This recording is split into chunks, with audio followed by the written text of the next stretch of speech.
ওকে, আসসালামু আলাইকুম সবাইকে। আজকে আমরা রেকর্ডেড ক্লাসে আরেকটা টপিক নিয়ে আলোচনা করবো ইংলিশের। সেটা হচ্ছে ভয়েস চেঞ্জ। ঠিক আছে, ভয়েস চেঞ্জ নিয়ে আলোচনা করবো, ট্রাই করবো তোমরা তো ভয়েস চেঞ্জ পারোই, তারপরেও যতটুকু একটু ক্লিয়ারেন্স করে দেওয়ার জন্য। ঠিক আছে, ঠিক আছে, খেয়াল করো। সিম্পল, কন্টিনিউয়াস, ঠিক আছে, পারফেক্ট, পারফেক্ট কন্টিনিউয়াস। ওকে, সো জাস্ট একটা জিনিস মাথায় রাখতে হবে যে যদি যদি কোনো জায়গায় লেখা থাকে কন্টিনিউয়াস, যদি আমরা হচ্ছে ওটাকে কী করি, অ্যাক্টিভ টু প্যাসিভ করি, রাইট? এটা হচ্ছে আমরা ওটাকে অ্যাক্টিভ টু প্যাসিভ করি, তাহলে হচ্ছে যখনই কন্টিনিউয়াস দেখবা তখন হচ্ছে ওটার মধ্যে বিং নিয়ে আসবা। ঠিক আছে, being plus V3, being plus V3। যখন হচ্ছে পারফেক্ট দেখবা তখন হচ্ছে বিন স্ল্যাশ V3। আর পারফেক্ট কন্টিনিউয়াস দেখছো দুটো হচ্ছে ম্যাচ করে দিছে, তাই না? যখন দেখবো হচ্ছে ম্যাচ করে দিছে তখন হচ্ছে কি তোমার বিন, ঠিক আছে, যখন দেখবো যে ম্যাচ করে দিচ্ছে been plus verb plus ING. Clear? আচ্ছা, এখন জাস্ট সেম প্রেজেন্ট কন্টিনিউয়াস হলে তোমার কী হবে, হ্যাভ অথবা হ্যাজ হবে, তাই না? না, প্রেজেন্ট কন্টিনিউয়াস হলে কী হবে, এম ইজ আর। খেয়াল করো, প্রেজেন্ট কন্টিনিউয়াস হলে এম ইজ আর হবে, তাই না? ঠিক আছে, প্রেজেন্ট কন্টিনিউয়াস এম ইজ আর। তারপর যদি পাস্ট কন্টিনিউয়াস বলি ওয়াজ ওয়্যার। ফিউচার কন্টিনিউয়াস যদি বলি তাহলে কী হবে, shall be slash will be. Clear? আচ্ছা, এটা হচ্ছে সেম যে তোমার প্রেজেন্ট পাস্ট ফিউচার বললাম। যদি প্রেজেন্ট পারফেক্ট বলো তাহলে হচ্ছে হ্যাভ বা হ্যাজ। পাস্ট পারফেক্ট যদি বলো তাহলে কি হ্যাড, তাই না? যদি ফিউচার পারফেক্ট বলো shall have slash will have, right? এবার যদি আমরা লাস্টে পারফেক্ট কন্টিনিউয়াসে যাই তাহলে এটা কি দুটার হ্যাভ বা হ্যাজ প্লাস ভার্ভের আইএনজি, হ্যাড। তাহলে কী হবে, যদি পারফেক্ট কন্টিনিউয়াস বলি হ্যাড, তাই না, ওটা ভার্ব প্লাস আইএনজি হবে, রাইট? সো এটা করে তো আমরা মোটামুটি বুঝতেছি যে আসলে কেমনে কনভার্সনটা হবে। যদি সিম্পল একটা জিনিস যদি দেখাই, ধরো একটা এক্সাম্পল দিলে একদম প্রপারলি বুঝতে পারবা। I am writing a letter, ঠিক আছে, অবজেক্টটা কী হলো, সামনে হলো, আসলো না, এ লেটার। আচ্ছা, আগে এটা খেয়াল করো, আই অ্যাম রাইটিং, এটা কি প্রেজেন্ট কন্টিনিউয়াস, তাহলে এটা কি যদি আমরা অ্যাক্টিভ টু প্যাসিভ করবো না, তাই না? সো যখন হচ্ছে কন্টিনিউয়াস তো আছে, আমরা বুঝছি এটা কন্টিনিউয়াস, তাহলে হচ্ছে যখন অ্যাক্টিভ টু প্যাসিভ, যখন দেখবো আমরা কন্টিনিউয়াস, এক্সট্রা আমরা কী আনবো, বিং আনি না? তাহলে ভার্বটা আগে বসাইলাম, মেন ভার্ব বসাইলাম। এই লেটারের অনুযায়ী, এই লেটার তো সাবজেক্ট, এই সাবজেক্ট অনুযায়ী যেটা ভার্ব হয়েছে, দেখো এখানে তো অনেকগুলো হইতে পারতো, এম ইজ অথবা আর, বাট এই লেটার যেহেতু বলছে এম হবে না, আরও হবে না, ইজ বসবে, এই জন্য এই সাবজেক্ট অনুযায়ী ভার্ব বসাইছে। কারণ আমার টেন্সটা কি প্রেজেন্ট কন্টিনিউয়াস নিয়ে আমরা আলোচনা করতেছি। তাহলে এই লেটার ইজ এক্সট্রা কী আনলাম, বিং নিয়ে আসলাম। কেন? কারণ সূত্রের বিং, এটা প্রেজেন্ট কন্টিনিউয়াস আছে এই জন্য বিং। অ্যাক্টিভ টু প্যাসিভ করলে এক্সট্রা বিং আনতে হয়। এই letter is being, then written V3 করে ফেললাম, রিটেন বাই মি। সো এমনি করবা, ভয়েস চেঞ্জ হচ্ছে দেখবে এমনি থাকবে, একদম সহজ। ঠিক আছে, এই একটা দেখাইলাম, ক্লিয়ার? তারপর যদি আমি একটা পাস্টের একটা দেখাই, হি ওয়াজ রাইটিং এ লেটার, ঠিক আছে, হি ওয়াজ রাইটিং এ লেটার। তাহলে ধরো এই লেটার আনো, এ লেটার, তাহলে একটা লেটার, তাহলে কি আমরা কী আলোচনা করতে হয়েছি, পাস্ট কন্টিনিউয়াস। পাস্ট কন্টিনিউয়াসে কী ছিল, ওয়াজ অথবা ওয়্যার। যেহেতু এ লেটার বলছে তাহলে তো ওয়্যার হওয়ার কোনো চান্সই নাই, তাই না? অবশ্যই কী হবে, ওয়াজ হবে। এ লেটার ওয়াজ, আচ্ছা, যেহেতু কন্টিনিউয়াস ওয়াজ, তাই না, দেন হচ্ছে বিং, এক্সট্রা আমরা সূত্রের being, being written by him. দেখছো? সো এরকম বিষয়টা, ঠিক আছে। সো অনেকে হচ্ছে অনেকভাবে ভয়েস করছো, বাট আমি হচ্ছে এরকম করে আসলে মানে বুঝাই আর কি, ঠিক আছে, যাতে একদম ক্লিয়ারলি মনে থাকে।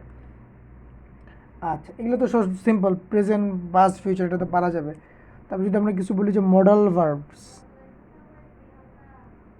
মডাল ভার্বস, মডাল ভার্বস হচ্ছে তোমার ইয়া থাকে, কি বলে এটাকে জানো? মডাল ভার্ব যখন তুমি করবা, ওকে, তো যেখানে বললাম যে মডাল ভার্ব যখন তুমি করবা তখন হচ্ছে মডেল অক্সিলারির যে ডিরেক্টলি ভার্বগুলো আছে, ঠিক আছে, যেমন হচ্ছে তোমার may, might, can, could, will, would, shall, should, must, ought to, এটা কিন্তু একসাথে, ঠিক আছে, অট টু, গোয়িং টু, এগুলো হচ্ছে আমাদের মডেল ভার্বস, ঠিক আছে। মডেল ভার্বস যখন থাকবে তখন মডেল অক্সিলারি যে ভার্বগুলো আছে সেগুলো মাত্র বললাম, তো আমরা কনভার্সনে যাব, অ্যাক্টিভ টু প্যাসিভ যাব, এটা প্লাস ভার্বগুলো প্লাস কী হবে, বি হবে, বি হলে কী হবে যাবে পরের verbal V3 past participle form, তাই না, দেন হচ্ছে প্রিপোজিশন বসবে একটা, কেন যেহেতু মডেল ভার্ব, খেয়াল করো অনেক সময় হচ্ছে বাই বসে, অনেক সময় হচ্ছে তোমার টু বসে, অফ স্ল্যাশ উইথ, মডেল ভার্বসের ক্ষেত্রে আসলে অনেকগুলো প্রিপোজিশন বসতে পারে, ঠিক আছে, যার কারণে এই জন্য একটু টার্মস একটু আলাদাই যায়, ওকে। আচ্ছা, এবার যদি আমি একটা এক্সাম্পল দিই, ধরো ইউ মাস্ট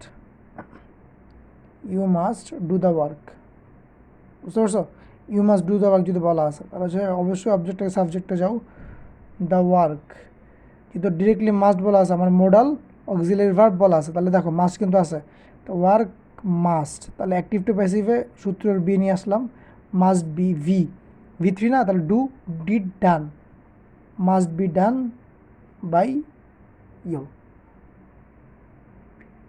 ক্লিয়ার সবাই, দেখো বুঝতে পারছো, সব বিষয় হচ্ছে এরকম। আচ্ছা, তারপর যদি আমরা আরেকটাতে যাই যে হিজ, ধরো his going to open a bank account, ঠিক আছে, তাহলে অবজেক্টটাকে সাবজেক্টে নিয়ে আসো, এ ব্যাঙ্ক অ্যাকাউন্ট, তাই না, এ ব্যাঙ্ক অ্যাকাউন্ট, ঠিক আছে। এবার দেখো টোটালটা আমাদের কি প্রেজেন্ট কন্টিনিউয়াস না ইজ গোয়িং, প্রেজেন্ট কন্টিনিউয়াস, তাহলে এ ব্যাঙ্ক অ্যাকাউন্ট, এম তো হবে না, আর হবে না, ইজি হবে, তাই না, a bank account is is is going to be opened by him, তাই না, মানে যে ধর ডিরেক্টলি গোয়িং টু একটা modal auxiliary verb, directly modal auxiliary verb, then সূত্রের বি প্লাস V3, বুঝতে পারছো। আরেকটা বুঝাই, I have to do it, তাহলে ইট হ্যাভ বা হ্যাজ না, তাহলে এটা হ্যাজ হবে, কনভার্ট হয়ে যাবে, যেহেতু সাবজেক্ট আলাদা ভার্ব চেঞ্জ হয়ে গেছে, it has to be done by me, right, তাই না, বিষয়টা এসে এরকম, সেগুলো হচ্ছে আমরা কী নিয়ে আলোচনা করলাম, মডাল অক্সিলারি ভার্বস নিয়ে আলোচনা করলাম, ঠিক আছে। আচ্ছা, এরপরে খেয়াল করো, এরপরে হচ্ছে আর তিনটা পার্ট আছে, একটা হচ্ছে তোমার ইম্পারেটিভ, ইন্টারোগেটিভ, আর হচ্ছে কোয়াজি প্যাসিভ ভার্ব, তাই না, এটা একটু আলাদা, ঠিক আছে। ইম্পারেটিভ দিয়ে যদি আমরা শুরু করি,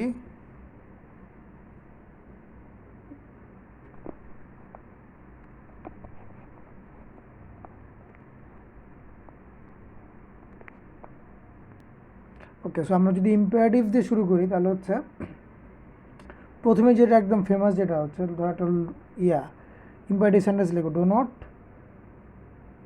হেট দ্য পোর, ঠিক আছে, এটা হচ্ছে প্রথমটা, খেয়াল করো, তাহলে do not hate the poor, do not দিয়ে যদি কোনো সাবজেক্ট মানে সেন্টেন্স শুরু হয়, ঠিক আছে, ডো নট যদি কোনো সাবজেক্ট বা সেন্টেন্স যদি শুরু হয়, অ্যাক্টিভ থেকে প্যাসিভ করার সময় ডো নটের পরিবর্তে কী বসবে, লেট নট, অবজেক্টটাকে সাবজেক্ট নিয়ে আসো, let not the poor be hated, clear, ঠিক আছে। নাম্বার 2-তে আসো, ধরো ইম্পারেটিভ বললাম ওপেন দ্য ডোর, রাইট, তো ডিরেক্টলি আমরা কী করতেছি, ডিরেক্টলি ভার্ব দিয়ে স্টার্ট করছি না এই সেন্টেন্সটা,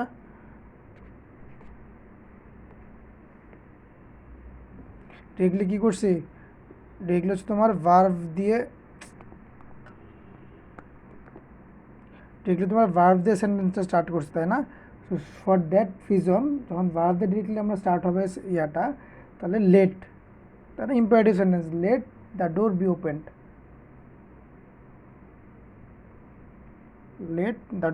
ওপেন্ড, ক্লিয়ার।